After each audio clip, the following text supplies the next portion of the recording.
fazer um embate aí. Opa, entrou o governador e senador Roberto Requião. Então já está aqui com a gente, né? Então eu vou passar então a bola inicialmente para o companheiro da ABED, Ricardo Berzoini. Eu combinei aqui antes com o pessoal que cada um vai ter 10 a 15 minutos para fazer um comentário sobre um tema, pode focar em algum tema, pode fazer um comentário geral, e depois a gente abre um pouco para o debate aqui entre nós, tá bom? Ricardo, a palavra é sua. Eu tento avisar quando faltarem. Quando chegar a 10 minutos, eu aviso, para você tentar concluir até 15 no máximo, tá bom? Beleza. Obrigado, boa noite a todos. Acho que só temos todos aqui, por enquanto temos todos, não. Não, temos Mas é um sim, prazer temos estar. todas. Temos já? Temos Então temos três, a pelo todos e a menos todas. três aqui. Tem a Maria Luísa e outras, né? Boa A noite, Edna e a então. Prazer estar Vanderleia. com. Isso. Boa noite a todas também. Começar dizendo que esse tema está tudo interligado, né? A PEC 65, a questão do Banco Master e a questão do Conselho Monetário Nacional. Na verdade, está ligado num arranjo maior ainda, que é o arranjo da chamada política de metas de inflação, sistema de metas de inflação, que foi inaugurado lá atrás com o Armínio Fraga, mas que desde o período anterior já vinha, de certa forma, pontuando o debate sobre a questão financeira, orçamentária, tributária. Nós sabemos bem que, para qualquer projeto nacional de desenvolvimento, você precisa ter autonomia financeira. O Estado precisa ter autonomia financeira, capacidade de ter uma estratégia de financiamento capaz de sustentar uma linha de condução da economia, dos investimentos, da relação com as despesas fundamentais, que permita ao governo, de fato, governar.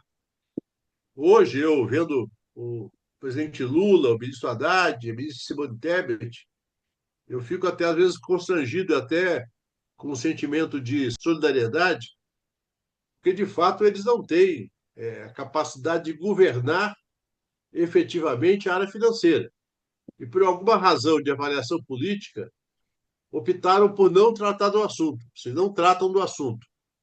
E aí não vai nenhuma crítica, eu respeito. Se for uma opção de tática política, eu respeito, mas nós podemos aqui falar entre nós. Isso é um problema concreto que é, nós temos, depois do processo Temer-Bolsonaro, nós tivemos o acirramento desse processo com a autonomia do Banco Central, que provoca para a gestão da política monetária e da fiscalização do sistema financeiro um total afastamento do poder executivo. E aí entra uma parte que é a responsabilidade do governo, que foi a decisão de nomear esses diretores do Banco Central que aí estão, especialmente o presidente Galípolo, que pela maneira como ele dá suas entrevistas, pela maneira como ele se pronuncia publicamente, ele não faz nenhum tensionamento entre o modelo que passou a vigorar lá atrás com Armínio Fraga, depois com a autonomia com Roberto Campos Neto, e uma visão do nosso governo. E por que ele deveria fazer isso? Embora haja a chamada autonomia do Banco Central. Porque ele foi nomeado politicamente pelo presidente Lula. Ou seja, ele deveria usar o espaço de fala dele, mesmo sabendo das repercussões no mercado financeiro, para problematizar a realidade que nós vivemos. Então, hoje, objetivamente, apesar do esforço do Haddad de tentar desenhar um arcabouço fiscal bem melhor, na visão dele, do que o teto de gastos, não é a minha visão, o fato é que nós estamos com um orçamento absolutamente comprometido e temos um déficit fiscal de 8% do PIB. Veja bem, fica se discutindo o déficit primário, que, na minha opinião, é uma bobagem, quando o déficit fiscal é de 8% do PIB, sendo 0,6, 0,7 de déficit primário e todo o restante do déficit nominal, do chamado déficit financeiro. E aí o Banco Central vem com uma taxa de juros que é absolutamente incompatível com a realidade nacional e com a realidade internacional.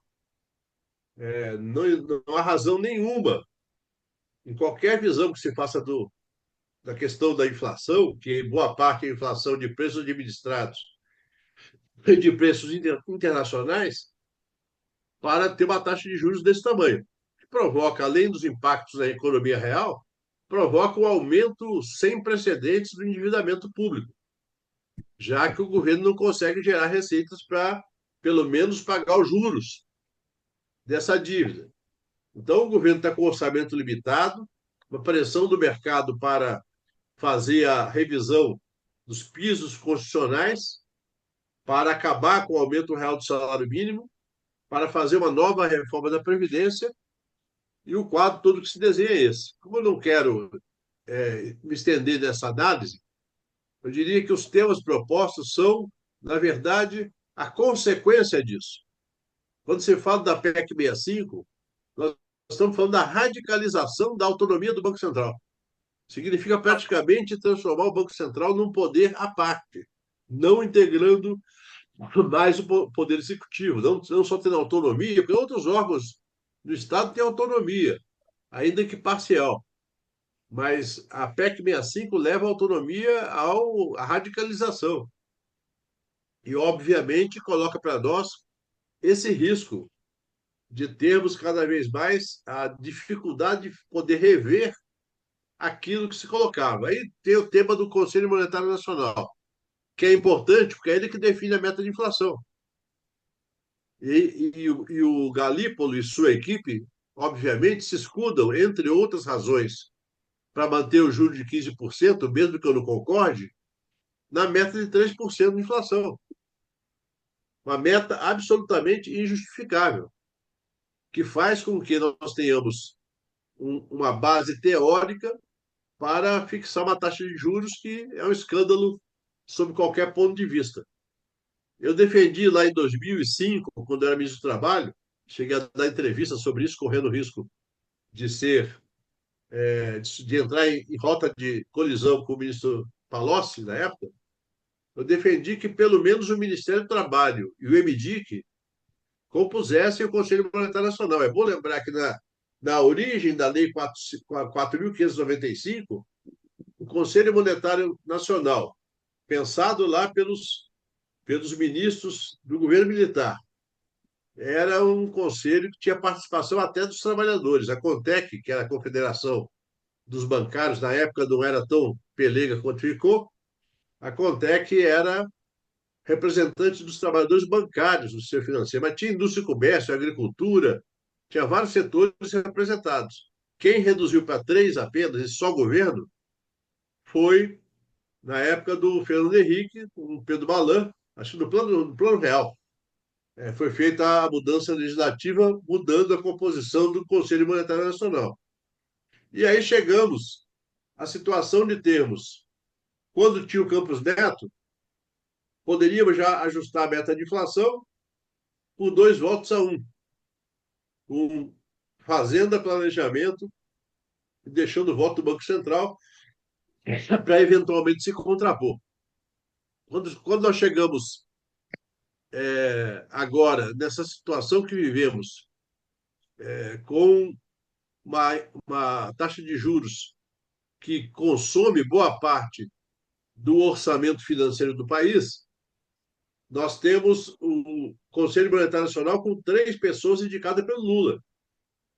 E nada mais adequado do que fazer um ajuste para a meta de inflação de 4%, o que já colocaria, nesse momento, a inflação dentro da banda da meta. Ah, mas o mercado vai reagir? O mercado sempre reage. A reação dura uma semana, 10 dias no máximo. Não há nenhuma incoerência em fixar uma meta de inflação mais adequada à realidade. Ao contrário, é mais coerente do que manter em 3%. E, por fim, a questão do Banco Master. O Banco Master não é o único caso. mas é o caso mais gritante. No sistema financeiro, na chamada Faria Lima, mas não é só na Faria Lima, também tem na Avenida Paulista, na Berrini, no Rio de Janeiro, em Minas Gerais, bancos que usam o Fundo Garantidor de Crédito como escudo para vender CDB. CDB com 115, 120, 140% do CDI. E há um esquema criminoso de vinculação com esquemas políticos dos partidos para convencer os RPPS dos estados e municípios a comprar CDBs também desses bancos, inclusive do Banco Master.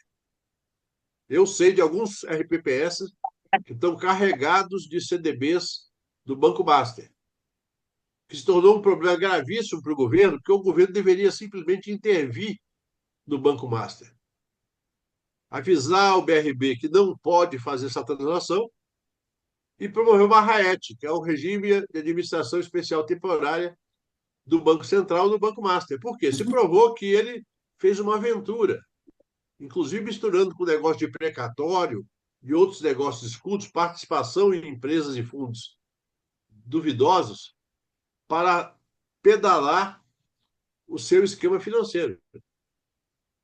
Então, é uma situação que pode, pelo tamanho, não chega a comprometer o sistema financeiro nacional, mas pode ter um impacto ainda que pequeno nesses bancos médios que praticam o mesmo esquema que eu chamo de criminoso. Pode me processar se quiser, mas eu entendo que é um esquema criminoso.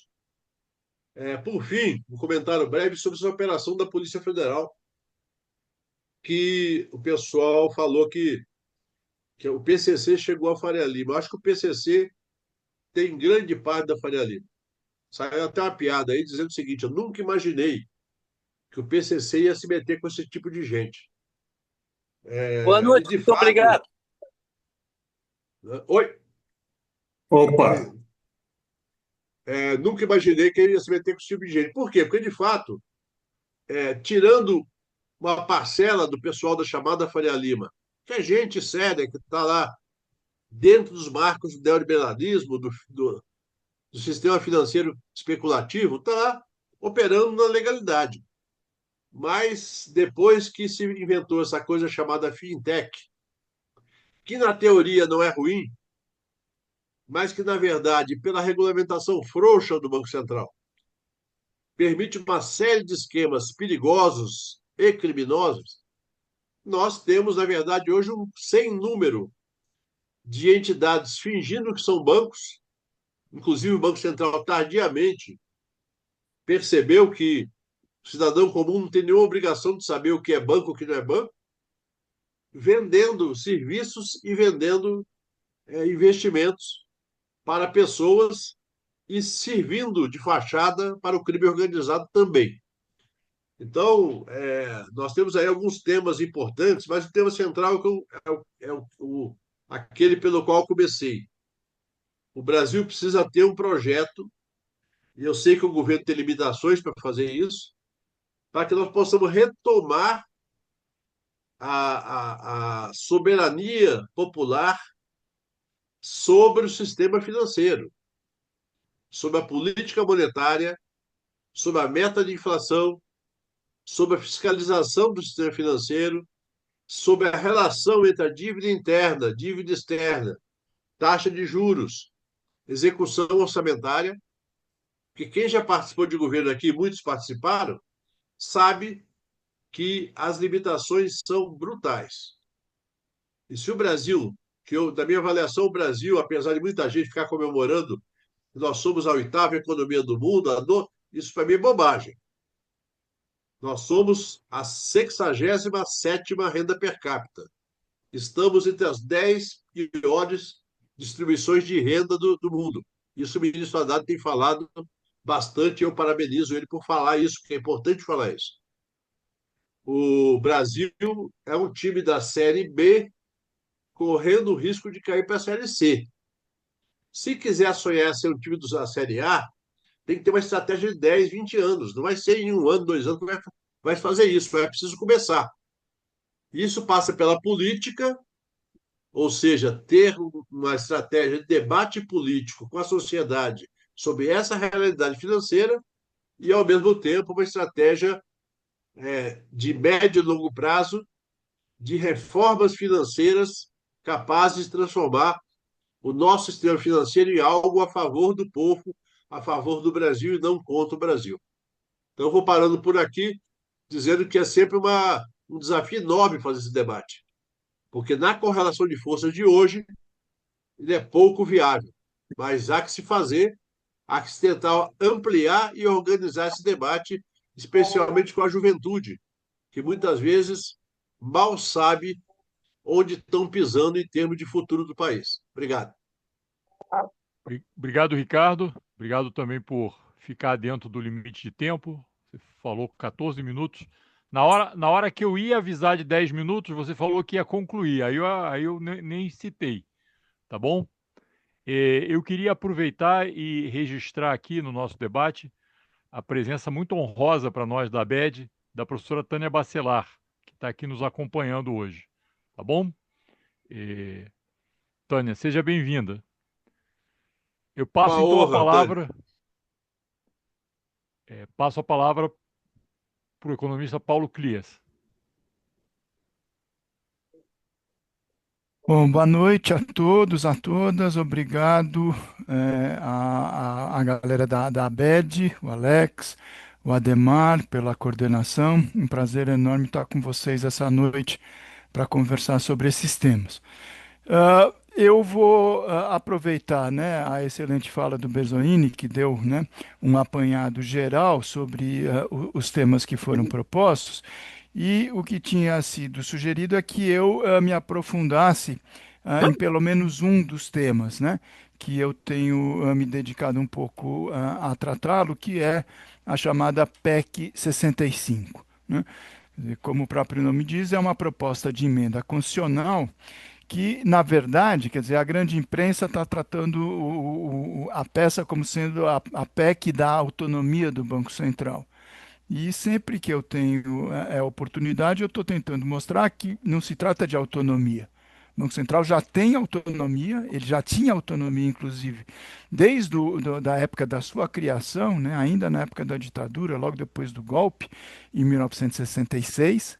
Essa autonomia foi aprofundada, tá certo? Em 2021, durante o governo Bolsonaro, naquela armadilha golpista que eles fizeram, né? Já antevendo a possibilidade de perderem as eleições em 2022 e retirar, quer dizer, dos poderes que a ordem republicana, democrática, institucional previa, que era a política econômica ficar em mãos daquele que for escolhido pela maioria da população pelo voto para comandar o país, a presidência da República, né? Então, eles conseguiram isso, quer dizer, introduziram um elemento do mandato, né, a ponto que o presidente Lula inicia o seu terceiro mandato em 1º de janeiro de 2023, com a totalidade, eu repito, a totalidade dos membros da diretoria do Banco Central, que, por definição, são também os integrantes do Comitê de Política Monetária, o Copom, né? Eles só trocam de boné, como eu brinco, a cada 45 dias, e durante uma terça e uma quarta-feira, eles viram, os diretores do Banco Central viram conselheiros do Copom, né? E eles, o presidente Lula, então, inicia o mandato com os 9 indicados pelo governo anterior, por Bolsonaro, né? Quer dizer, que tinham um compromisso com um projeto político para o país, um projeto econômico, uma abordagem da questão fiscal, monetária, cambial, etc., em tese, em contradição, né? E esse processo vai demorar exatamente porque a mudança que eles fizeram na lei complementar, né, que foi aprovada em 21, estabelecia essa mudança paulatina dos diretores, a ponto que o presidente Lula só vai ter conseguido indicar a maioria desses 9, 7, agora em 1º de janeiro de 2025. Tá certo? Depois a gente pode discutir eventualmente o que houve de mudança, né? Eu acompanho bastante a visão do Berzolini, de que na prática, do ponto de vista, pelo menos da política monetária, política cambial, a gente não teve muita mudança. Mas, enfim, essa lei complementar, então, de 2021 aprofunda essa autonomia, no sentido antirrepublicano, antidemocrático, tá certo? Se a gente quiser. E o que acontece? A gente tem, então, essa PEC 65 que vem na sequência. Quer dizer, se a gente quiser localizar historicamente, do ponto de vista da conjuntura do país, o que acontece? Quer dizer, aparece, entre aspas, né, quer dizer, na tramitação no âmbito do Senado Federal, um projeto de emenda constitucional apoiado na sua origem, já na origem, por 42 senadores. Veja que foi um lance político de extrema ousadia e eu reconheço também de extrema competência na sua origem, articulado pela Faria Lima, pela Febraban e por economistas articulados também com essa visão conservadora, monetarista, ortodoxa, tá certo? Mas que na sua origem já tem o apoio de 42 senadores. Veja, significa o quê? A maioria de 50% para iniciar o jogo no interior do Senado. É óbvio que para ser aprovada uma emenda constitucional, a gente sabe, quer dizer, o processo é mais complicado. Você precisa ter 60%, quer dizer, 3/5, em duas votações em cada uma das casas, então 3/5 duas vezes no Senado, e na sequência, para outra casa, para a Câmara, também 3/5 em duas votações. Mas a autoria dessa PEC, quer dizer, ela é praticamente desconhecida, tá certo? Quer dizer, ela foi oferecida os senadores, e é importante dizer, de um conjunto amplo de partidos, que vai desde do União Brasil, dos republicanos, do PL, ou seja, da extrema-direita, até partidos mais ao centro, do fisiologismo, etc., até gente do PSB, do Partido Socialista Brasileiro. Né? Não sei se foram de boa fé ou se foram ludibriados, mas também estão apoiando essa medida. E ela acontece exatamente no instante em que você tem uma transição da presidência do Banco Central, logo depois que ela é apresentada, você tem a substituição, tá certo, do Roberto Campos Neto pelo Gabriel Galípolo, mas naquele primeiro momento, quer dizer, você tem um empenho institucional da direção do Banco Central, isso é importante dizer, quer dizer, pleiteando que os senadores aprovassem aquela medida e fazendo campanha ampla nos meios de comunicação, etc., a favor da medida. Esse é um aspecto muito importante, tá certo? Quer dizer, o que acontece? Você tem uma tentativa de traduzir essa ideia da quase independência do Banco Central como se fosse um elemento positivo na esteira daquele discurso que esses arautos, tá certo, do neoliberalismo sempre defenderam. Aquela ideia de que não, política monetária, controle, regulação e fiscalização do sistema bancário e financeiro e política cambial são temas muito importantes, são temas técnicos para serem tratados por políticos.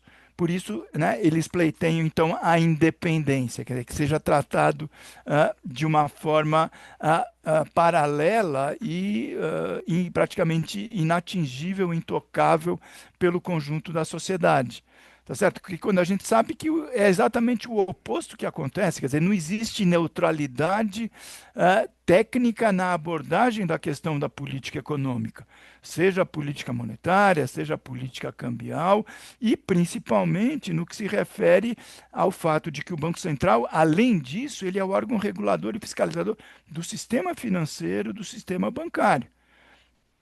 Poucas vezes na história do Banco Central ele cumpriu efetivamente com essa função, porque infelizmente você observa também no Banco Central aquele fenômeno né, que tem sido estudado como sendo o fenômeno da captura das agências reguladoras, né? Quer dizer, elas tendem então a operar muito mais na defesa dos interesses das empresas que deveriam ser reguladas e fiscalizadas do que em defesa da grande maioria da população, seja consumidores, usuários, correntistas ou clientes, né, pessoas físicas ou pessoas jurídicas, né, do sistema bancário, tá certo? Mas então o fato é esse, quer dizer, você tem a PEC e inicia o seu processo de tramitação, agora num certo compasso de espera, porque na mudança, tá certo, do Roberto Campos Neto para o Gabriel Galípolo, pelo menos nesse aspecto, quer dizer, do apoio explícito da diretoria do Banco Central para a medida, você tem uma espécie de compasso de espera. Mas a gente não pode se tranquilizar, porque nos bastidores da tramitação legislativa, a coisa segue a todo vapor. Né? Quer dizer, a gente tem um dado importante que, num primeiro momento, você teve uma espécie de cenoura, né, que foi oferecida por essa articulação conservadora junto aos trabalhadores, aos servidores do Banco Central, né, que, num certo momento, ficaram até um pouco exitosos, gostando aparentemente da medida, a gente vai conversar por quê, né? Mas agora, depois que a coisa política ficou muito evidente dos interesses em jogo, quer dizer, a entidade mais importante, que é o Sinal, né, que é o Sindicato dos Analistas do Banco Central, tem se manifestado claramente contra essa medida. Tem uma outra associação que foi criada, meio paralela, de uma parcela de servidores que teriam a ganhar, né, do ponto de vista do corporativismo, né, da pior espécie com a medida, mas que não são muito efetivamente representativos do ponto de vista da categoria. Tá certo? A diretoria do Banco Central continua trabalhando em silêncio, na surdina, a favor da medida. E o que acontece? Quer dizer, o que essa medida apresenta? Quer dizer, a primeira consideração é o quê? Ela transforma a natureza jurídica do Banco Central, que sempre foi de uma autarquia especial, tá certo? Em uma empresa pública. Esse é um primeiro aspecto. Veja, a gente teve vários momentos ao longo da história, desde a criação lá em 66, em que o Banco Central passou por transformações. Quer dizer, ninguém acha que nenhuma mudança é necessária. Tem uma mudança de triste memória, todo mundo deve se lembrar, talvez os mais jovens não. Em 2003, né, no primeiro mandato do presidente Lula, quer dizer, ele escolhe para ser o presidente do Banco Central a pessoa que tinha acabado de ser a presidente internacional de um dos maiores credores da dívida externa brasileira. Eu tenho a impressão que tem alguém com o microfone aberto. Não, agora parou. Que era o ex-presidente, então, do Bank of Boston. Tá certo? Ele vira presidente do Banco Central, ele abre mão de uma candidatura, inclusive tinha sido eleito deputado federal, né, pelo PSDB, pelos tucanos de Goiás, né? Ele abre mão dessa condição para ser, então, alçado, nomeado presidente do Banco Central. E o que se diz é que, na época, ele aceitou esse convite feito pelo presidente Lula, que, né, foi visto, então, como um golpe de mestre da política, e aparentemente foi, mas com que condição? Eu quero uma medida provisória, dizia ele, em que a condição de presidente do Banco Central seja equiparada juridicamente a de ministro. Por quê? Porque o receio dele é que ele fosse, né, fotografado, como alguns presidentes e diretores do Banco Central anteriores, algemado por ações do Ministério Público, da Polícia Federal, etc., por eventualmente escândalos que viessem a ser adotados. Na hora que você tem essa mágica, né, que é um estupro institucional e jurídico e constitucional, mas que foi feito, em que um subordinado do ministro da Fazenda, porque é nada mais do que isso que era o presidente do Banco Central, né? O Banco Central é uma autarquia e no interior do Ministério da Fazenda, ele passa a ter o estatuto de ministro, por quê? Porque daí ele tem foro privilegiado e ele não pode ser objeto, então, por exemplo, de prisão, como foi feito. Ali já teve, né, quer dizer, um avanço no que se refere à questão da autonomia do banco, etc. Bom, o que acontece? Quer dizer, nesse momento, quer dizer, quando você transforma o órgão regulador fiscalizador do sistema financeiro numa empresa pública, quer dizer, você retira completamente o pouco que ainda resta de autonomia e de capacidade de controle do executivo, tá certo? E mesmo do legislativo e do judiciário sobre essa autarquia, né? Quer dizer, principalmente porque o texto da emenda constitucional diz que o único mecanismo de controle é genericamente o controle do legislativo. Quer dizer, então a gente sabe como é que funciona a institucionalidade no Brasil, nessa república, né? Em que você vai dizer que essa empresa pública passa a ser controlada pelo legislativo num sentido amplo da palavra. Na verdade, é a ausência total de controle. O segundo passo é uma questão econômico-financeira e orçamentária, porque o Banco Central tem um orçamento, contabilmente, trilionário. E na condição de empresa pública, quer dizer, essas receitas todas, que hoje, através do Tesouro Nacional, ficam alocadas no Banco Central, passariam a ser depositadas contabilmente, tá certo? Pela administração de uma empresa pública. E isso, inclusive, é um dos elementos que eu estava chamando da cenourinha para oferecer para os servidores. Porque imagina, quer dizer, se você vai ter participação de lucros e resultados na forma de salário para os servidores da empresa, provavelmente que vai ter o maior patrimônio e o maior lucro, porque contabilmente as operações do Banco Central junto ao mercado financeiro são contabilizadas como lucro a ser dirigido, tá certo? Por exemplo, na forma de salários, de benefícios, essa coisa toda para os servidores do banco, tá certo? E, finalmente, quer dizer, o que se estabelece é que a dinâmica de indicação de diretores, de dirigentes, etc., não se altera, né? Quer dizer, e você acaba dando, então, para pessoas que não vão ser mais regidas pelos dispositivos do regime jurídico único, mas pela CLT, porque passa a ser uma empresa pública, tá certo? Você muda completamente a lógica de um órgão que deveria ser, do ponto de vista republicano, quer dizer, um controlador, um fiscalizador, um regulador do sistema bancário e do sistema financeiro, tá certo? Se a gente pensa, quer dizer, do ponto de vista das consequências para o sistema financeiro, quer dizer, alguns podem imaginar, olha, mas na prática já houve tanta autonomia. Na prática, né, ao longo desses quase 60 anos de existência do Banco Central, sempre teve na presidência e na direção do banco, quer dizer, a prevalência dos interesses das entidades que deveriam ser reguladas e fiscalizadas, que na prática pouco faz a diferença se é uma empresa pública ou se é uma autarquia. O fato da gente ler a história e perceber que, infelizmente, há essa confirmação, quer dizer, não significa que a gente deva abrir mão dessa barreira, dessa conquista, vamos dizer assim, da ordem republicana, para que no futuro você tenha a possibilidade efetivamente de fazer com que esses aspectos fundamentais da política econômica sejam, né, recuperadas do ponto de vista republicano para aquele, né, que tenha conseguido nas urnas o poder, a legitimidade de implementar o conjunto da política econômica, né? Porque, na prática, o que tem acontecido ao longo das décadas é que você tem não apenas a captura como órgão regulador e fiscalizador, mas a captura na definição dos elementos fundamentais da política monetária.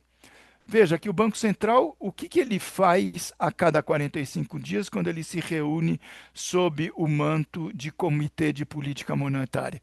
Ele simplesmente recolhe as impressões que a ele são transferidas numa pesquisa, que é a pesquisa semanal, pesquisa Focus, realizada pelo próprio Banco Central, junto a quem? 160 pessoas, né, iluminados, como eu costumo dizer, que são todos eles quem? Dirigentes, diretores e altos funcionários do próprio sistema bancário, do próprio sistema financeiro. né? Quer dizer, o Bersonini já reclamou que no âmbito do Conselho Monetário Nacional a gente não tem mais, como houve no passado, né, corretamente, representação de outras entidades que não apenas Banco Central, Ministério da Fazenda e Ministério do Planejamento. Vamos lembrar que em momentos excepcionais, por exemplo, como aconteceu com o Bolsonaro na época do Paulo Guedes, na verdade eram duas pessoas, né? Porque o Paulo Guedes representava o seu voto, o Ministério da Fazenda e o Ministério do Planejamento, que passaram a ser secretarias especiais do Superministério da Economia. E mais o Banco Central, né? Que era o Roberto Campos Neto, que ele havia mesmo indicado. Mas, enfim, o Conselho Monetário Nacional tinha, né, essa possibilidade de ouvir outros setores. E na prática se perdeu. Né? Quer dizer, então, o Banco Central ele ouve as entidades e as pessoas, né, que são 160, imagina. E no dia seguinte, os grandes jornais, a grande imprensa vão reproduzir, dizendo: o mercado pensa, o mercado avalia, o mercado acha, o mercado considera, como se pudéssemos personalizar, tá certo? Quer dizer, um conjunto amplo de setores, por exemplo, da agricultura, da pecuária, dos serviços, da indústria, do comércio, que não estão presentes, tá certo? Do ponto de vista da defesa dos seus interesses. O que dizer dos trabalhadores, das centrais sindicais e outras entidades, tá certo? Universidades, centros de pesquisa, que fazem da discussão de economia o seu cotidiano. Não, eles não são ouvidos. E ali, na pesquisa Focus, entre outros aspectos, eles definem o quê? Qual é a sua expectativa para o PIB, qual é a sua expectativa para transações correntes, qual é a sua expectativa para a inflação. Aí a gente pode discutir, tem esses modelos econométricos que mais acertam do que erram, mas tudo bem. Só que tem uma pergunta que não tem nenhum modelo para considerar, que é o desejo. O que você acha que deve ser a Selic ao longo desse ano, agora 25, 26 e 27, que é puro achismo. Quer dizer, é uma forma explícita de lobby dos interesses da nata da elite do sistema financeiro junto ao Banco Central. Em nome do quê? Dos interesses do mercado. E o Copom, sempre que se reúne, atende às expectativas que o próprio mercado realiza sobre si. E então, para encerrar, quer dizer, você tem uma continuidade na prática, quer dizer, da política monetária, da política cambial e da definição da Selic do que vinha anteriormente, né? Vamos lembrar que o presidente Lula passava dia sim, dia outro também, quer dizer, criticando o Roberto Campos Neto, que era irresponsável, que a taxa de juros estava impossível quando ela estava 12, 13, né? Você tem a mudança, ele indica o seu presidente, Gabriel Galípolo, ele tem 7 dos 9 diretores indicados e não apenas os juros não baixaram, como eles continuaram aumentando. Né? Quer dizer, a gente está agora, segundo a maior taxa real do mundo, só atrás da Turquia, 15%.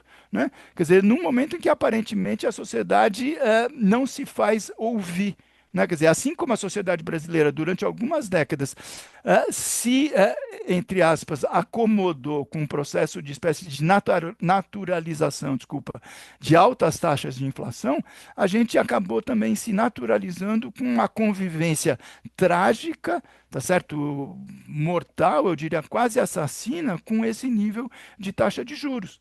Quer dizer, não apenas a Selic, que é mortal do ponto de vista da despesa financeira, porque ela impacta diretamente a remuneração do estoque de juros, né? E o Brasil vai atingir ainda, infelizmente, esse semestre, a marca de 1 trilhão de juros anuais, que é uma despesa financeira, uma despesa financeira que é tão orçamentária quanto qualquer outra, como saúde, educação, previdência, assistência, segurança, salários, o que seja.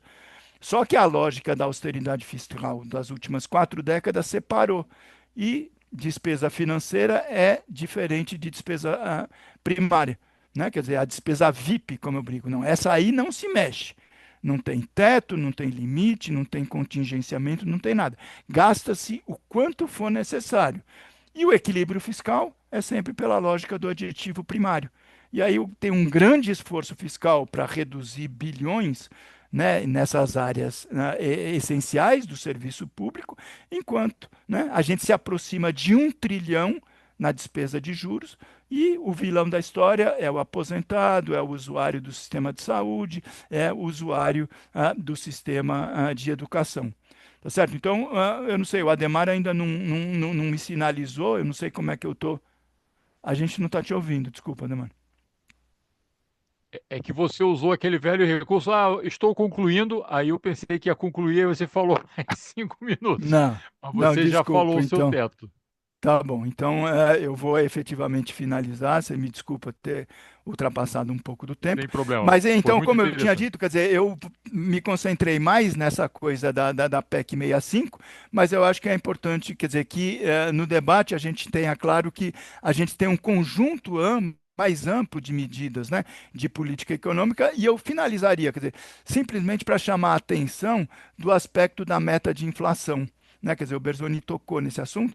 Muito provavelmente a gente talvez não tivesse preso a essa pauta de um discurso, né, dos malefícios da austeridade fiscal, etc., se o governo lá em 2023, um conjunto amplo de economistas, nós apresentamos essa sugestão de transformar a meta fiscal, quer dizer, não transformar, fazer o que ela era no passado, que era uma meta mais realista. Por exemplo, se mantivesse os 4,5 como centro, 1,5 para cima 6, 1,5 para baixo 3. Quer dizer, em todos os meses deste terceiro mandato do presidente Lula, a inflação estaria sob controle, entre aspas, porque ela não está descontrolada. A gente está submetido simplesmente a uma meta que é irrealizável. Nos últimos 30 anos, para fechar, teve 2 anos apenas que a inflação conseguiu ficar um pouquinho abaixo da meta. Então, mais uma vez, obrigado pelo convite, parabéns a todos nós, principalmente os dirigentes, né, da ABED, e eu devolvo a palavra para o moderador. Obrigado, Paulo. Foi muito interessante a sua exposição. E eu passo agora, é, finalmente ele se estabilizou na sala depois de problemas aí de conexão, ao nosso convidado, terceiro convidado para esse debate, o ex-senador, ex-governador Roberto Requião, a quem eu agradeço muito a presença e a possibilidade de estar com a gente hoje aqui nesse debate da ABET. Governador Requião, a palavra é sua. O que as pessoas combinaram aqui no começo é falar. O seu microfone está desligado. O seu microfone está desligado.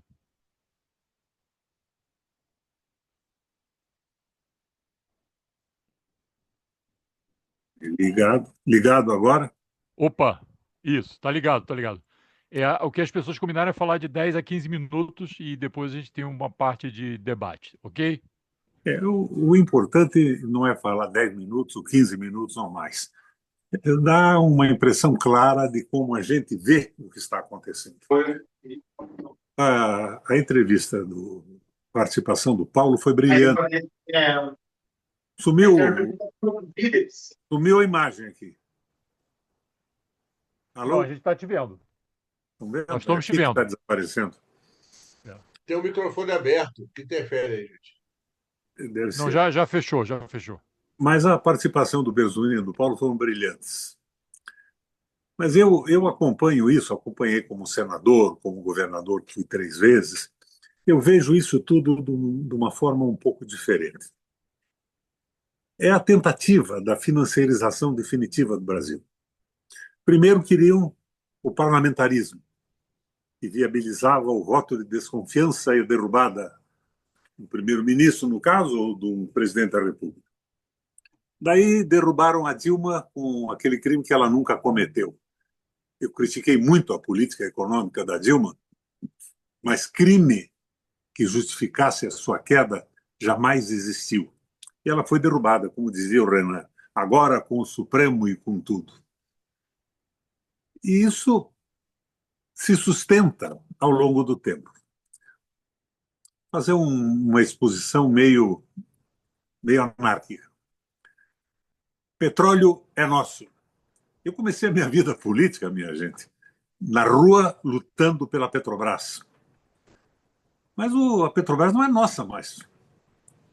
A Petrobras hoje tem 64% das ações no mercado financeiro. E, muito provavelmente, desses 64%, 90% ou mais de 90% em mãos internacionais.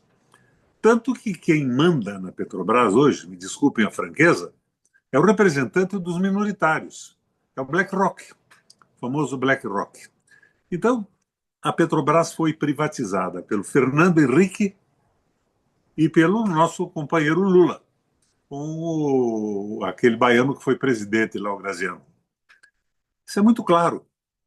Quando o meu amigo Carlos Lessa Berlino estava no BNDES, ele me liga um dia. Era muito companheiro, era um amigaço que eu tinha. É que o que eu faço? Você faz o porquê? Não, porque eles estão vendendo a Vale. E o BNDES pode comprar a Vale inteira. Não, mas antes disso, ele me ligou na venda da Petrobras. E ele disse: nós podemos comprar pelo BNDES todas as ações colocadas no mercado pelo Berzoini, pelo Graziano, né? Graziano e pelo Lula. E o que você vai fazer? Consulte o ministro, que era o Malan, não era? Naquela época. O Lessa consultou o Malan e levou um pito, que ele estava tentando desafiar o mercado financeiro, que ele ia anarquizar o Brasil, que ele não se atrevesse a comprar ações da Petrobras. E as ações da Petrobras foram vendidas no mercado, Bolsa de Nova York, Bolsa de São Paulo, chegando a esse número, né, de 64%, sendo que o Brasil ainda tem, das ordinárias, pouco mais de 50, 50,6%, uma coisa assim. Mas a Petrobras foi privatizada no nosso governo, no governo do Lula e no governo do Fernando Henrique. Outro dia, explodiu a Eletrobras, Berzoini. Foi um escândalo. Os eletricitários do Rio de Janeiro me procuraram e eu entrei com uma ação popular tentando devolver ao presidente da República, ao Lula, todas as prerrogativas que tinham sido tomadas. Era o primeiro passo para tentar a estatização definitiva mais na frente. Eu entrei aqui no Paraná. O juiz designou um técnico para examinar esta questão, que era francamente favorável à ação. Conversou conosco e nós tínhamos certeza que ia sair uma liminar. Daí, o Messias, que é o procurador-geral, entra no processo e pede para suspender a ação que o governo estava negociando e não tinha sentido nenhum devolver as prerrogativas para o Lula. E o juiz, constrangido, paralisa o processo acionário, ou seja, o nosso governo jogando a favor da manutenção do comando privado e da privatização. Então é isso que está acontecendo. E aqui no Paraná, como é que as coisas aconteceram? Você sabe que eu entrei nessa campanha para apoiar o Lula, e faria isso de novo, né? Porque tínhamos uma contraposição de bolsonarismo, aquela loucura direitista toda, e mais do que direitista, uma paranoia política. Pois muito bem. Primeiro, o Lula assume, junto com o Rato, uma parceria para fazer pedágio no Paraná. Na campanha, ele tinha no palanque comigo dito, e na televisão também, jamais admitiremos esse pedágio absurdo, faremos um pedágio que será no máximo R$ 5, não tem sentido isso e tal. Mas, de repente, ele se associa ao governo do Estado, recebe as estradas do Estado, que passam a ser administradas pelo governo federal, e faz uma licitação que é vencida por um fundo de investimento das Ilhas Caimã. Aquela ilha onde o Guedes tinha investimentos conhecidos, lembra? As Ilhas Caimã. O que tem as Ilhas Caimã com pedágio, com rodovia no Brasil? É um fundo com a intenção exclusiva de lucro. E, assim, isso se transformou. Daí veio a venda da Copel. Eu briguei contra a venda da Copel, fui governador 3 vezes, briguei desesperadamente. Na companhia do Fachin, que era procurador do Estado do Paraná, que hoje é ministro do Supremo, vai ser o próximo presidente, eu fui ao Tribunal Arbitral de Paris brigar contra a privatização de usinas da nossa companhia de energia elétrica e evitando que ela fosse vendida de todas as maneiras. Pois muito bem. O governo do Lula admitiu agora, junto com o Rato, a venda da Copel, que era, sem a menor sombra de dúvida, a melhor companhia de energia elétrica do Brasil. Naquela crise que nós vivemos, eu utilizei a Copel e, administrando bem a empresa, eu consegui a tarifa mais barata do Brasil e ainda consegui, com os lucros que a Copel dava de forma fantástica, construir 3 usinas hidrelétricas. Então, é isso que está acontecendo. Agora, nós temos a melhor companhia de saneamento básico do Brasil, que é a Sanepar. O nosso companheiro do BNDES está com o PPI privatizando a Companhia de Águas do Paraná. Então, é uma coisa estranhíssima. A outra coisa é o Porto de Paranaguá. Nós brigamos em 3 governos para manter o porto público, porque estava sendo organizado em vias de privatização. Pois agora o governo federal, junto com o governo do estado, vende o porto de Paranaguá para Cargill. Provavelmente, depois de São Paulo, o maior exportador de grãos do país. Então, o que eu estou vendo é que há uma tendência clara que atravessa o nosso governo, Bernardo, pela privatização de tudo. O Banco Central. Quem era o Galípolo? Era o segundo do Ministério da Fazenda. Era o Haddad e o Galípolo. Quem é que nomeou o Galípolo? O Lula. Provavelmente com influência do Haddad e desse grupo aí da Frente da Esperança. Então, este é basicamente o problema. Eu achei a exposição do seu companheiro brilhante, mas quem é que estabelece a meta de inflação? Ministro da Fazenda, ministro do Planejamento e presidente do Banco Central. Quem são os 3? Haddad, a nossa ministra do Planejamento e o presidente do Banco Central, nomeado pelo Lula. Essa meta de inflação obrigaria o Banco Central, com essa visão ortodoxa que ele tem, a reduzir o processo de aumento das tarifas. A Selic não seria essa que é hoje. Então, tem todo um jogo nesse sentido. O Lula faz discursos pesados, empolgantes, mas o governo age de outra maneira.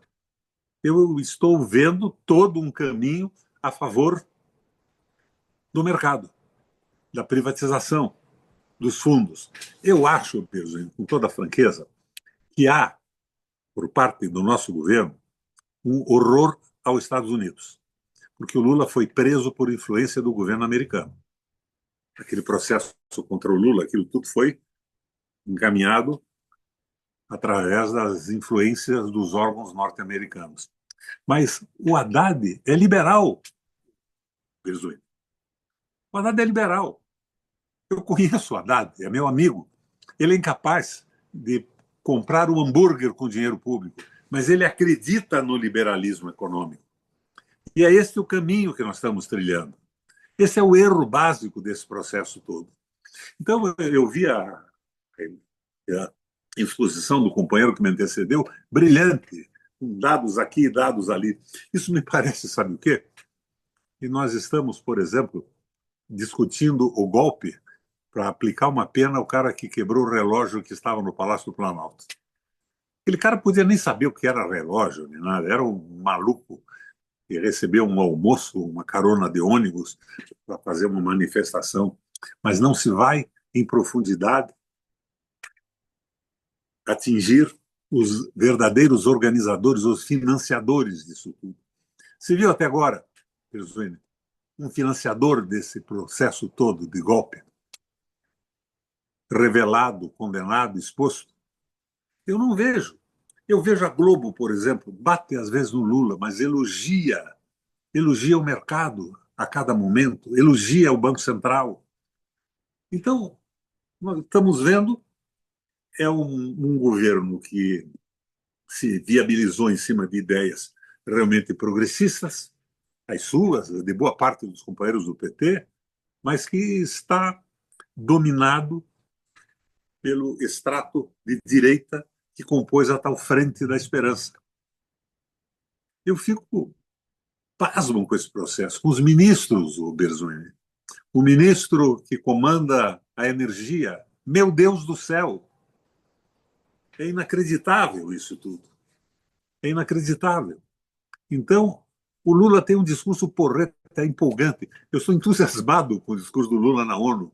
E agora há pouco, eu vi no Globo News, ele falando sobre a paz do mundo, isso. Mas quando vem para a prática, é o governo que opera, não é o Lula que opera. Então, é o que eu digo, nós temos que dar, nesse caso, poder ao Lula, mas entender cá entre nós que ninguém nos escute, fora desse ambiente que nós estamos conversando, O Lula tem formação social-democrata. O Lula, sindicalista, ele ficou um tempo na Alemanha com a social-democracia. Isso não é crime nenhum, ele acredita nisso, ele foi preparado nisso. E o que ele precisava é de uma assessoria partidária, de uma crítica, que o levasse a enxergar, porque coragem de fazer as mudanças ele tem, enxergar com mais clareza o que está acontecendo. Porque de pouco adianta a gente conversar se o Banco Central tem 7 de 9. Tem 7 de 9, mas tem o Bezuini indicado pelo Haddad e nomeado pelo Lula. Não tem cabimento isso. Não, mas não é possível que tinha um plano. Que plano? A Simone e o Haddad podiam mudar a meta de inflação. Imediatamente, dentro do convencionado no Banco Central, eles tinham que reduzir essa porra dessa Selic. Eu estou falando com vocês aqui de Curitiba, Rua Frederico Cantarelli, que era um jogador de futebol italiano e paulista. Na minha rua, já abriram e fecharam, nos últimos 3 meses, pelo menos 30 lojas, porque o mercado está simplesmente terrível, não há dinheiro. A Selic está enxugando os investimentos.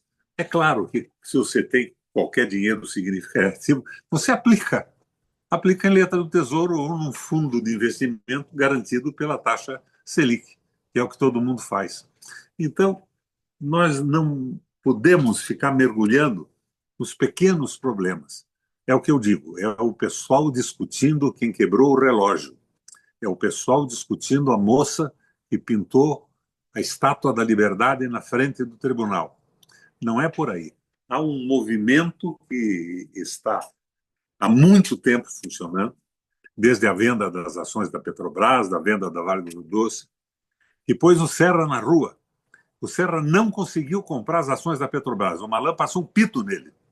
Agora, depois disso, veio a Vale. O Lessa me liga. Requião, e agora o que eu faço? Podemos comprar a Vale.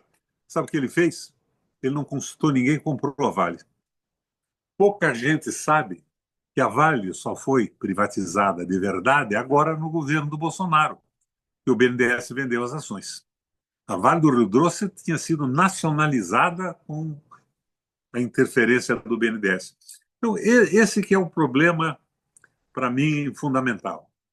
É um governo pensando numa visão liberal, econômica, de rentismo, e tendo um discurso, que é o discurso do Lula, progressista. Não adianta a gente discutir pequenos detalhes disso tudo. É por aí. Aqui no Paraná, tem a Copel privatizada, a Sanepar sendo privatizada, a Celepar sendo privatizada, a empresa modelo. Nosso companheiro Mazzoni, conhece o Mazzoni? Foi que me ajudou a montar no meu governo aqui uma maravilha de uma empresa. Está sendo privatizada com apoio de quem? Do governo federal. Apoio do Lula. Ele é o presidente da República. Então, este, a meu ver, é o problema. Agora, outro aspecto é essa conversa toda que estão fazendo em torno do acerto químico que o Trump adquiriu em relação ao Lula. É uma brincadeira, eu vejo a Globo falando, vamos fazer isso, e agora o Haddad disse que o Trump agora é companheiro. Esse troço é uma loucura. O Trump é presidente dos Estados Unidos, está tentando recuperar o país, um buraco que entrou com a abertura da mão de obra para a China e investimentos pesados durante muito tempo, não tem capacidade de produção, a tecnologia até existe, mas não tem mais operadores para isso tudo. Então, o que o Trump quer é o Brasil. E o que ele vai pedir para o Lula? Fico eu imaginando aqui. Ele vai pedir para o Lula sair do BRICS, o que é impossível. Afinal de contas, a Dilma é a presidente do BRICS hoje. Então, nós estamos nesta situação, que é uma situação política, a visão política do Brasil. Projeto de Brasil-nação, projeto nacionalista, projeto de recuperação de direitos de trabalhadores. Não vou dizer a você que eu sou favorável àquela porra-louquice absoluta da CLT. Eu fui advogado trabalhista há muito tempo, entendo bem daquilo. Mas é claro que o Temer retirou o direito dos trabalhadores de uma forma simplesmente fantástica. Nós não mexemos em nada disso até agora, Bertolini. Nada. Não recuperamos uma perda, por mais legítima que ela fosse. Então, o problema é esse. E a questão como é que se coloca? Então, o pessoal diz, Requião, você apoia o Lula? Eu digo, eu apoio agora que tiver uma proposta para o Brasil. Por que não o Lula, se ele resolver botar a cabeça nos eixos e ter uma proposta de desenvolvimento? Desenvolvimento é uma palavra que desapareceu do vocabulário dos economistas do Brasil. Inclusive, eu não vi o nosso economista brilhante falar nisso. Não existe desenvolvimento mais. Agora é o investimento dos grandes grupos, o mundo globalizado. Então, é por aí que eu vejo esse processo todo. Então, eu não vou fazer uma discussão, como vocês já fizeram de forma brilhante, sobre a técnica e o funcionamento do Banco Central e outras coisas, a tua exposição sobre o problema da corrupção no mercado financeiro.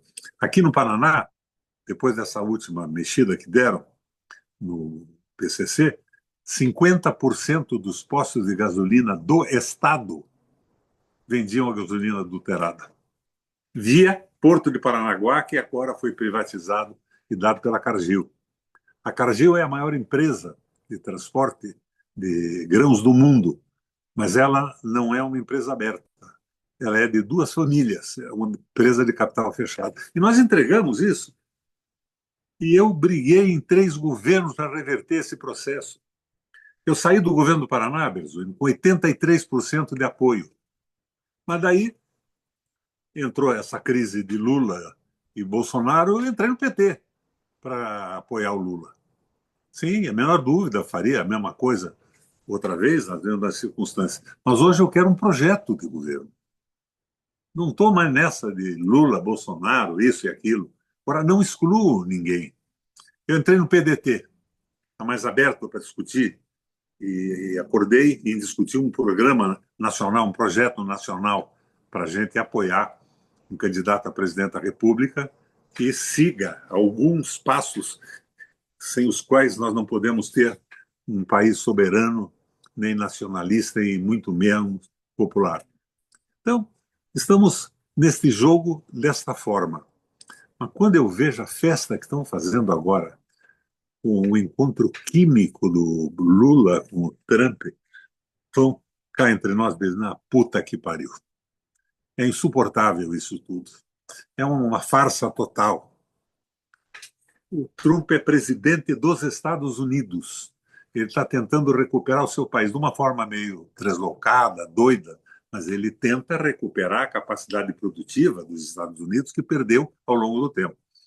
Eu lembro, você deve lembrar também, que a China tinha 350 mil estudantes nos Estados Unidos, se preparando, do ponto de vista tecnológico, para viabilizar aqueles desenvolvimentos fantásticos que eles fizeram e que estão nessa situação incrível hoje. É isso que nós temos que discutir.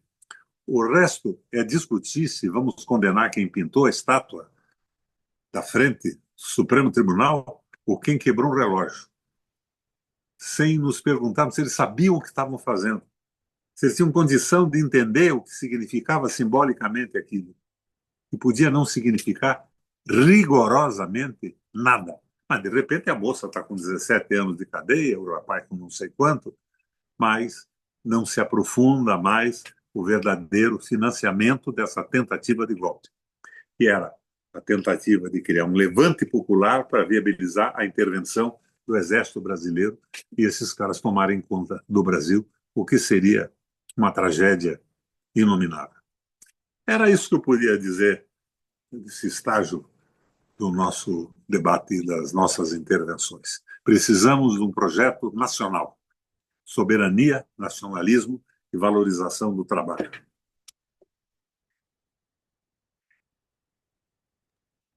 Muito obrigado, senador Requião. E eu pergunto se tem questões da audiência para os nossos 3 expositores. Já vi que me sinalizaram que o som estava baixo. Melhorou agora? Agora sim. Enfim, eu queria então ver se tem perguntas da audiência para os expositores, e eu queria aproveitar a minha condição aqui de moderador para fazer uma primeira questão que é para os três, na verdade, né? Que eu acho muito interessante que os expositores falaram da questão de um projeto nacional de desenvolvimento, e que você só pode discutir a questão do sistema financeiro e do que fazer com os instrumentos do sistema financeiro à luz de um projeto nacional de desenvolvimento, etc, etc. Então, a minha questão é, por que que vocês acham que hoje nós não temos esse projeto nacional de desenvolvimento, né? Dado que ele aparece eh, no debate de tempos em tempos, o próprio governo fala de projeto nacional de desenvolvimento, fala de reindustrialização ou neoindustrialização, enfim. Mas, de fato, eu concordo com vocês que nós não temos um projeto nacional de desenvolvimento. E lembro ao senador Requião também que um dos temas que falou que os economistas não falam mais em desenvolvimento, que um dos temas da ABED é exatamente desenvolvimento, né? A ABED se estrutura em torno de questões como democracia, desenvolvimento e o ataque às desigualdades, né? Então, é só para colocar isso em tela. Eu passo então para o Alex, que parece que se inscreveu aqui também, e vejo se alguém mais se inscreve, e depois eu passo a bola para os nossos expositores. Vai lá, Alex. Ó, só duas perguntas aqui que eu acho que são fundamentais, talvez, para os três. Pelo menos uma talvez mais o deputado Berzoini responder. Ele citou a questão dos RPPS, né, que foram criados na época do governo Fernando Henrique Cardoso, né, que eram para regimes próprios de estados e municípios que estariam muito com títulos, né, CDPs, que estão pautados pelo Banco Master, né? Em que medida isso foi para fomentar, na época foi para fomentar o mercado de capitais, né? Tem outras informações extras aí sobre a atual situação fiscal, né, fiscal não, de equilíbrio de contábil dos RPPS, né? Tão muito com muitos recursos depositados nesses títulos do Banco Mastro, tem alguma coisa a ver com isso? Como é que está essa situação? Eu estou preocupado um pouquinho aí, porque é um ponto que normalmente eu já fui há muito tempo atrás, foi até ter o parecer contrário em 98, a criação dos fundos da época do Ministério da Fazenda, né, quando foi criada a lei, porque eu já imaginava que o pessoal ia direcionar muitos recursos para fraudes, né, e hoje parece que tem muitos desses fundos municipais e estaduais com problemas contábeis sérios, né. E essa ligação com o Banco Mastro foi uma coisa que eu ainda não tinha ouvido falar. E como ele citou, eu gostaria, se tiver alguma informação, seria interessante colocar. Outra questão que eu acho que é importante citar, talvez fosse para os três aí, que eu ouvi também dessa questão da ligação da Faria Lima com o mercado financeiro, com o PCC, é essa questão do Banco Genial, né? Parece que tem algum tipo de patrocínio no Boletim Focus. Eu não sei exatamente como que é. Ah, Quando eu li o Boletim Focus, para minha surpresa, eu achei tão simples, as duas pagininhas, aquele negócio. Quem que está formatando aquela opinião do mercado financeiro, né? Eu acho que é algo muito estranho aquilo lá. Se tem alguma ligação, se não tem ligação, como é que é feito isso? Se o pessoal do Banco Central tem gente presente aqui, né? É estatístico. A questão da fórmula da taxa de juros, né? Que eles colocam lá, que alguém é uma incógnita para todos. Se alguém tem essa informação, talvez o Paulo Klias, que tem essa concentração, também saiba alguma coisa a mais, porque eu acho impressionante como assim, primeiro eles erram sempre, né? Nas previsões, né? Como é que é essa questão dessa ligação e se existe alguma coisa a ver com o Boletim Focus, né, que pauta todo esse mercado, com essas previsões que normalmente não se acerta, e essa questão do Banco Genial, que eu acho que a gente tem que fazer uma ligação, a gente tem que manter essa temática, assim, essa ligação do crime organizado e chegando, que nem o Berzoni citou, né? É basicamente essas duas questões aí que eu acho que, se puderem me ajudar nos esclarecimentos, eu acho que seria bom para o nosso debate aqui. Mais alguém? Bom, se não tem, eu passo então a palavra aos nossos expositores. Eu não sei se eles quem quer começar a responder, mas se não eu mantenho a ordem posso falar? inicial. Fala, Ricardo. Então, deixa eu. Só que eu vou até ser breve, porque os temas são, digamos, desafiadores, mas exigiriam muito mais tempo. Desenvolvimento, quando fala de desenvolvimento, é um projeto que tem que estar concatenado com uma visão ideológica, né? Porque a direita, os liberais, eles estabelecem sempre uma premissa de que o desenvolvimento vem do mercado, né? Vem do mercado de capitais, de um conjunto de privatizações para atrair o capital privado estrangeiro nacional, de PPPs e assim por diante. Eu não tenho preconceito contra parcerias público-privadas, mas a gente tem que reconhecer que a maioria delas são constituídas para beneficiar o capital financeiro. Poucas delas, eu acompanhei várias no governo federal, no governo de São Paulo e outros governos estaduais, e quase todas foram ou bem-sucedidas, mas beneficiando fundamentalmente o investimento privado, no caso das concessões de rodovias em São Paulo, que tem um aspecto positivo, que foi a melhoria do desempenho, mas o custo do pedágio, como o Requião falou do Paraná, é algo brutal, é algo que interfere na produtividade, na capacidade da logística, e várias outras, o setor elétrico, vários outros setores. Então, assim, o projeto de desenvolvimento, da minha visão, requer que pensemos qual é a estratégia para o Brasil subir para a Série A. Isso inclui desenvolvimento tecnológico na área de chips, de metais, de terras raras, de mobilidade elétrica, de ferrovias, que mistura desenvolvimento industrial com infraestrutura, a questão portuária, tudo isso interligado num plano nacional que tem que ser de 20, 30, 40 anos. Ninguém pode ter ilusão de que você faz um plano desse para ser implementado em 3 ou 4 anos. Mas tem que, ao mesmo tempo, mostrar resultado. Por exemplo, a rota bioceânica é um investimento que pode ter um resultado muito interessante em parceria com a China, mas ela tem pouco conteúdo de desenvolvimento industrial, por exemplo. Então, há que se pensar o desenvolvimento da infraestrutura, com o desenvolvimento industrial, com a ciência e tecnologia.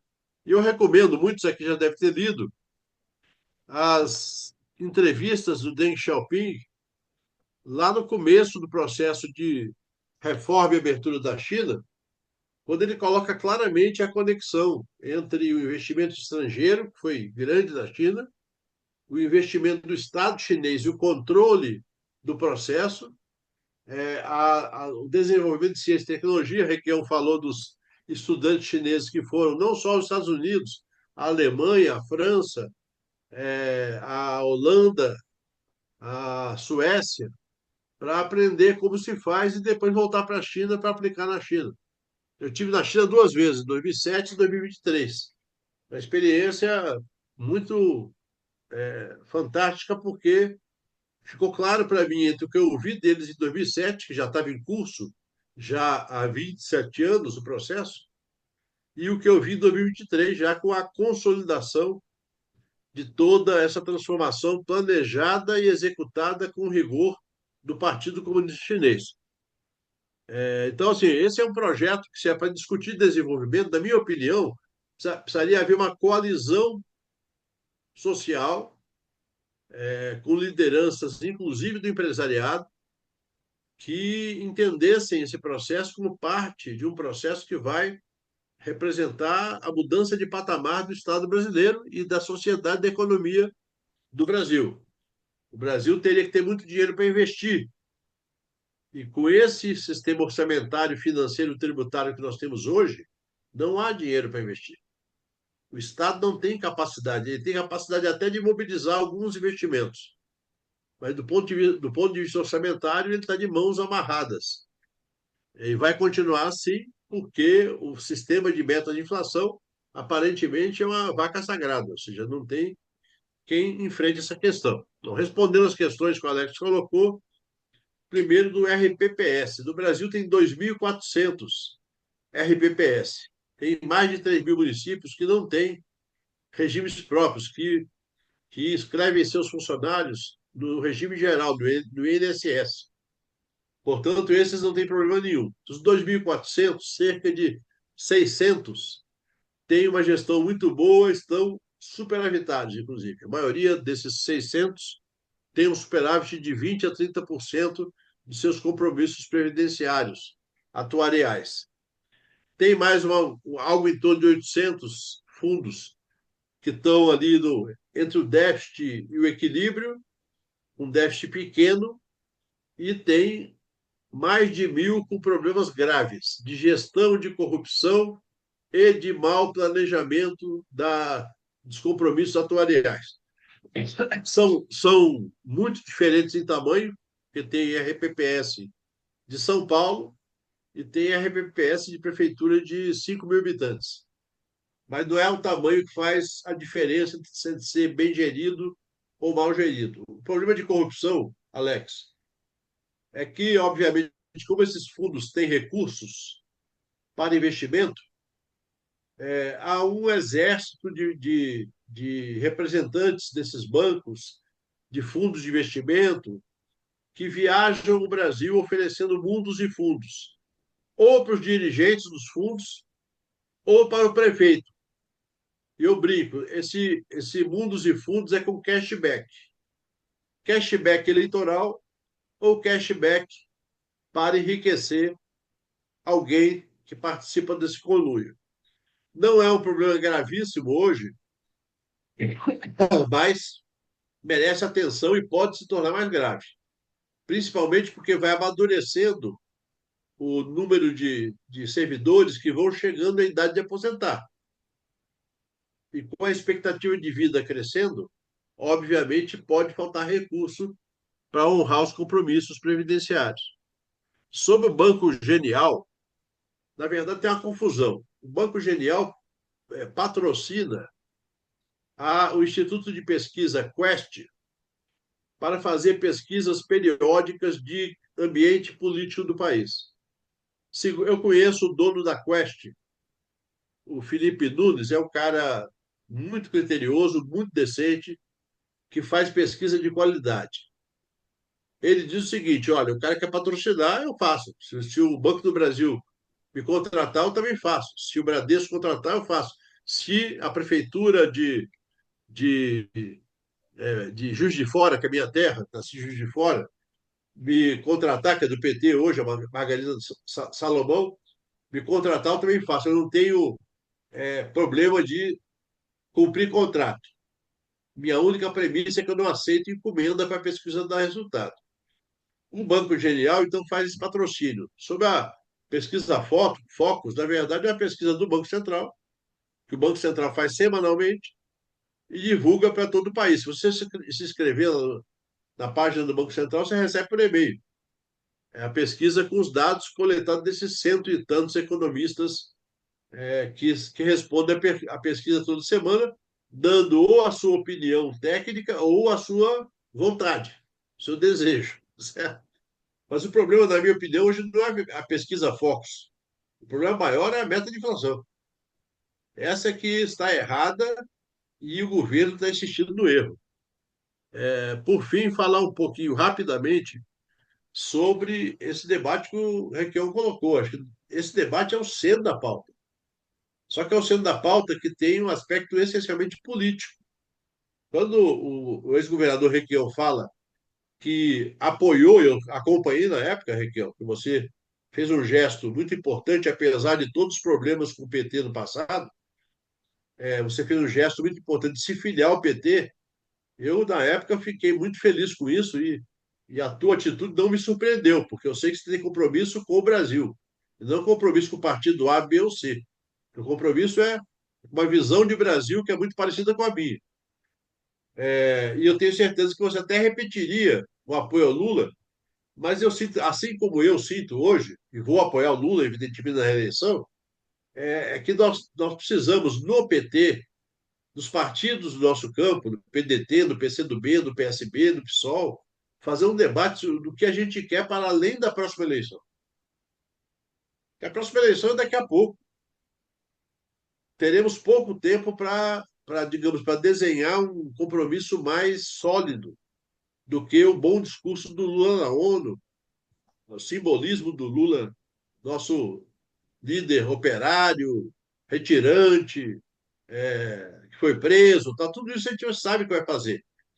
Mas nós temos que ter um compromisso seguinte: o que fazer para construir um pacto político de médio e longo prazo, capaz de ter um projeto nacional de desenvolvimento social, econômico, tecnológico, ambiental, que represente não um país onde o capital internacional e o nacional também pinta e borda, faz o que quer e pressiona de maneira descarada os representantes eleitos ou nomeados pelo eleito, e esse é um país que tem mais, digamos, soberania, representatividade e capacidade de pensar o seu futuro.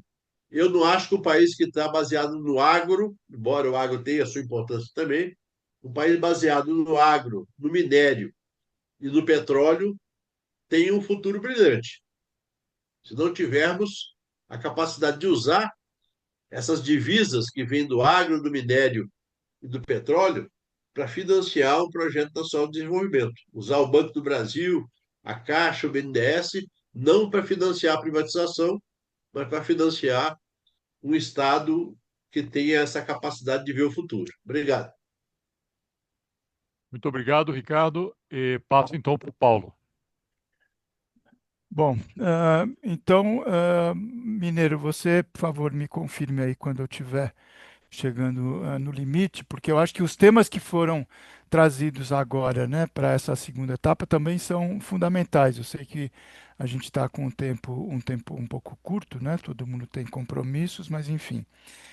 Eu acho que a fala do Berzoini e também a fala do governador Requião foram fundamentais no sentido de apontar caminhos, né? Quer dizer, eu acho que é isso que está colocado para nós nesse encerramento dessa nossa conversa.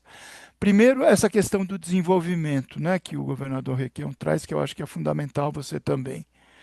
Entende? Quer dizer, a gente tem um aspecto que eu acho que é irrelevante para esse debate, é que a nossa transição da democracia para a democracia, né, a superação da ditadura e a consolidação da nova ordem democrática a partir da Constituição de 1988, ela vinha bastante na contracorrente do que estava acontecendo na grande maioria dos países do centro do capitalismo.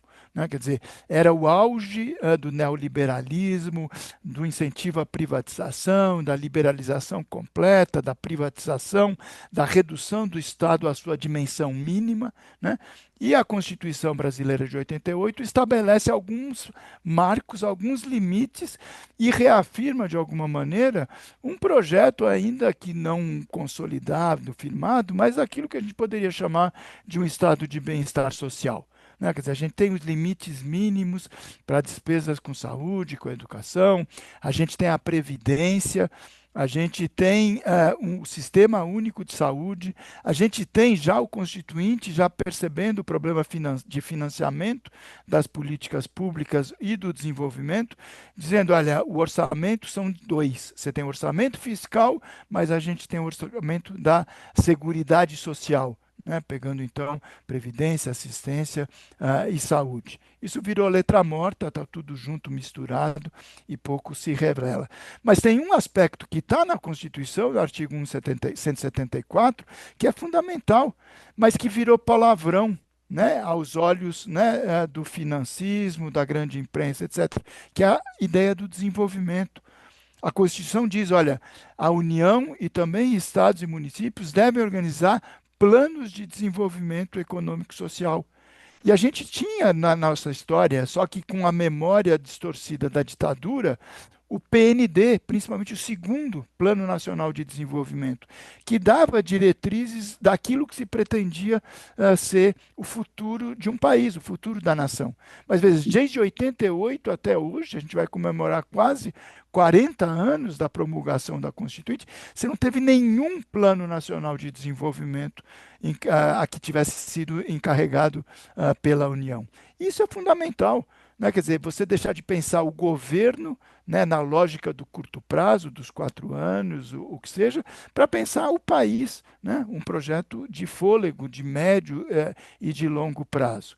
Então, está mais do que na hora, quer dizer, da gente recuperar essa ideia, né? Quer dizer, aproveitar que essa lógica, né, neoliberal, da crítica profunda ao Estado, da sua dimensão reduzida ao Estado mínimo, está inclusive em questionamento nos próprios países desenvolvidos, né? E o que acontece é que as elites brasileiras pretendem ser mais realistas do que o rei, né? Porque quando lá eles já abandonaram essa lógica da austeridade há muito tempo, né? Aqui ainda se continua, né? Quer dizer, agarrada a firme e ferro e fogo nessa medida. O segundo ponto, né, quer dizer, que o Alex apresenta é essa questão dos regimes próprios de previdência. Né? Quer dizer, o Berzoni já apresentou, a gente tem um levantamento sistemático que é feito pelo Ministério da Previdência, em articulação com a situação econômica pelo próprio Ministério da Fazenda. Isso é apresentado sistematicamente, inclusive, para o Congresso Nacional, pela Comissão Mista de Orçamento, etc. Mas o fato concreto é que, apesar dessa necessidade de maior transparência, de publicização das informações, etc., quer dizer, a disparidade do nosso pacto federativo é de tal tamanho que você acaba tendo que dar um tratamento uniforme e homogêneo para entes que são absolutamente heterogêneos. Para dar um único exemplo, quer dizer, a Prefeitura de São Paulo, por exemplo, o orçamento do município de São Paulo é o segundo orçamento do país. Ele é maior, inclusive, do que o Estado do Rio de Janeiro, é maior do que o Estado de Minas Gerais. Isso significa, entre outras coisas, que tem uma quantidade enorme de servidores públicos ativos e inativos. Então, você não pode tratar, por ser um município, quer dizer, o ente, regime de previdência próprio, tá certo, de um município como de São Paulo, como cada um dos outros milhares de municípios que já têm os seus próprios fundos de previdência para os servidores, tá certo?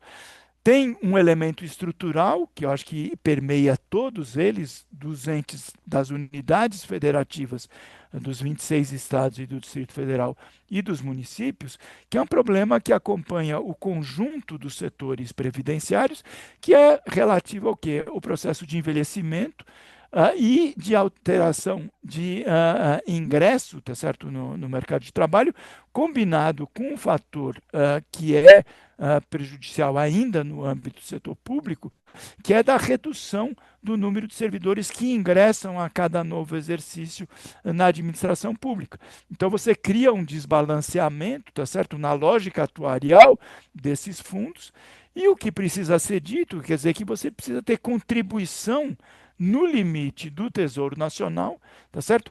Porque você tem expectativas de direito que estão sendo criadas ao longo das décadas e das gerações e não pode prejudicar aqueles que chegaram no momento da aposentadoria por essas alterações estruturais, né, que aconteceram na sociedade e também na dinâmica de operação desses fundos.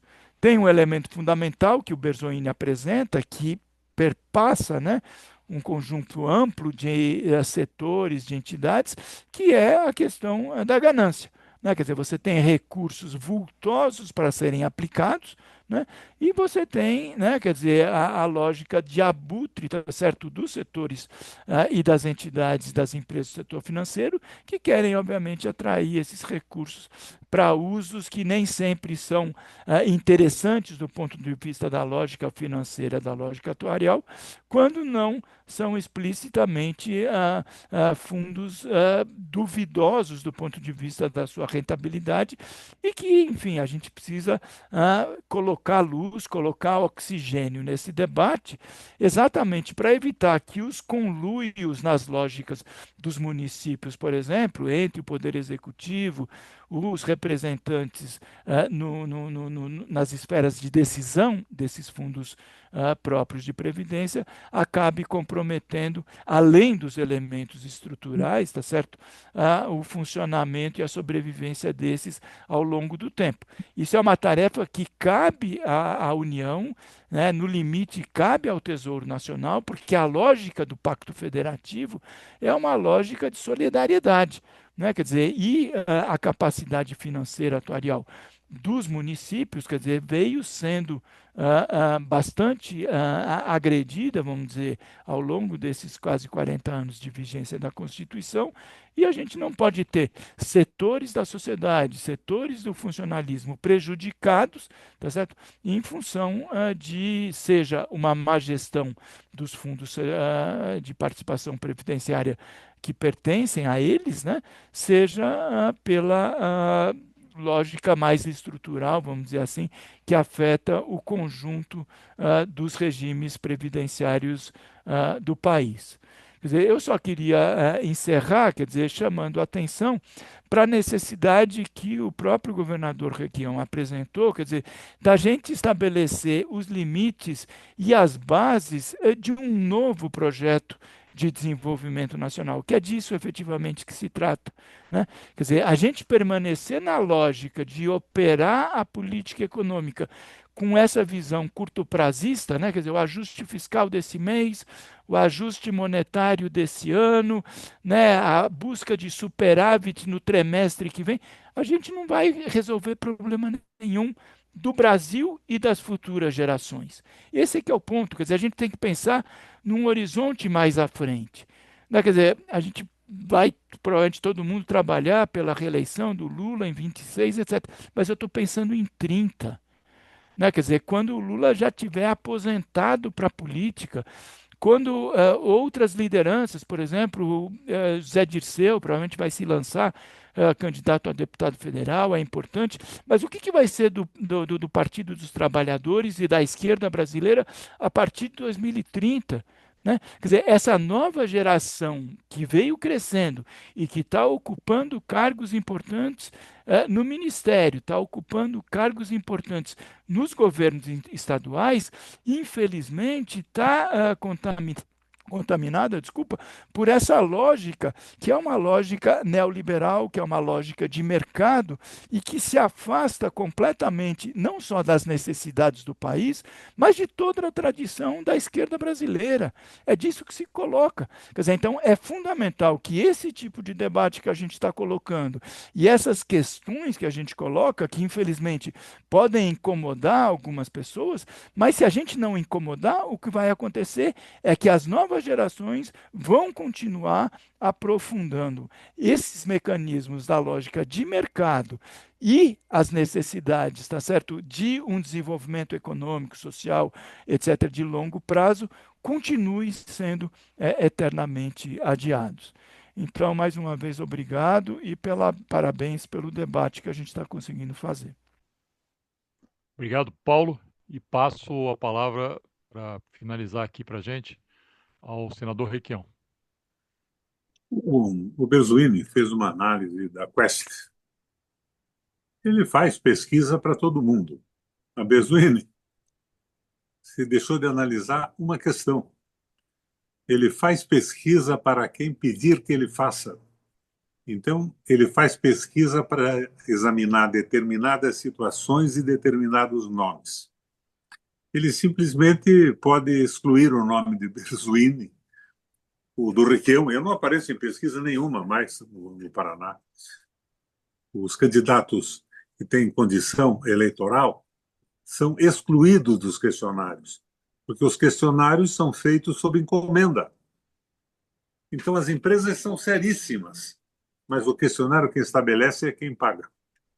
Então, não dá para se acreditar muito em pesquisa no Brasil. De uma forma bem rápida, essa falta de projeto nacional pode ser desvendada com facilidade. Vocês já leram o Plano Nacional de Desenvolvimento do Lula? O que é que ele propõe? Privatização de tudo. Então, não há dúvida. Por que o Galípolo está no Banco Central? Por que que o Banco Central está com essa Selic dessa maneira? É privatização de tudo. É o Plano Nacional de Desenvolvimento do governo da Força da Esperança. Eu acho que a gente não precisa nem aprofundar a discussão em outras coisas. É a proposta deste governo. Não devia ser, mas é. Então, fica muito difícil a gente ficar com a habilidade e o conhecimento do Paulo, por exemplo, examinando cada assunto, quando ele resvala no Plano Nacional de Desenvolvimento do governo.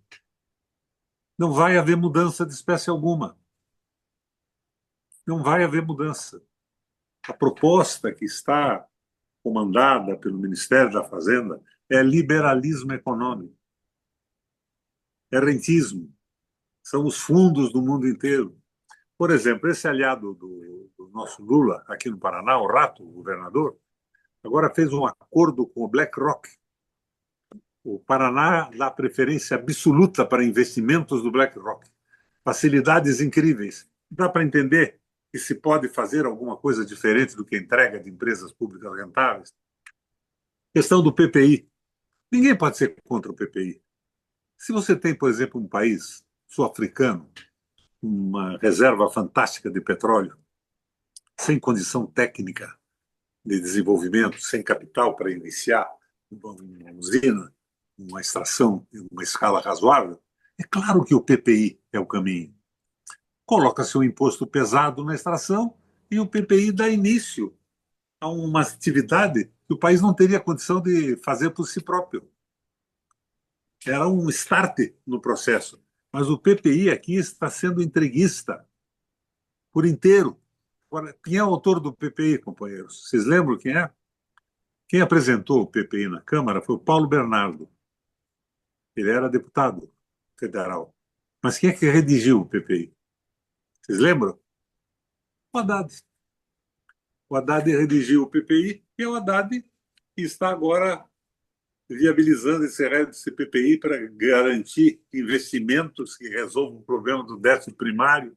E estamos entregando tudo. Por que que o Estado do Paraná e o governo federal venderam o Porto de Paranaguá? Por quê? Por que que nós criamos um pedágio federal e estadual conjugado para um fundo de pensão das Ilhas Caimã? Por que que nós vendemos a Copel?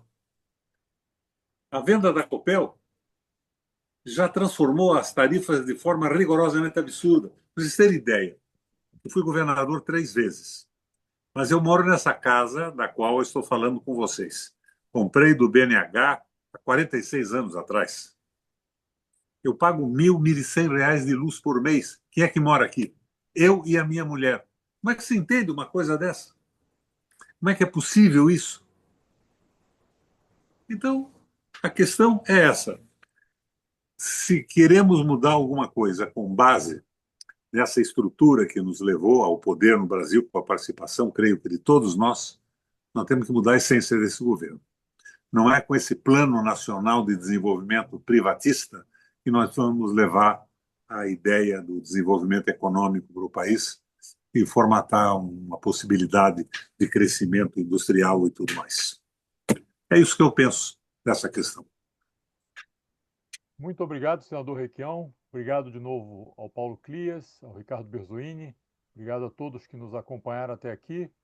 Eu acho que ficou aqui até um dever de casa para o Alex, que organize um próximo debate sobre eixos estruturantes do desenvolvimento, que eu acho que esse é um ponto aqui da das nossas conclusões, né, faladas aqui pelos nossos três expositores. Uma boa noite para todo mundo, obrigado. Obrigado, professora Tânia, por nos dar a honra de sua presença aqui com a gente hoje. E até a próxima, pessoal. Grande abraço a todos. Tchau, até a próxima. Abraço, Até abraço, mais. Requião. Um Um abraço para abraço. todos aí. Tchau, Até abraço. mais, tá? Obrigado, viu, Tchau. gente? Um Parabéns. Falou, abraço tchau, para tchau. todos. Tá? Até mais, tchau.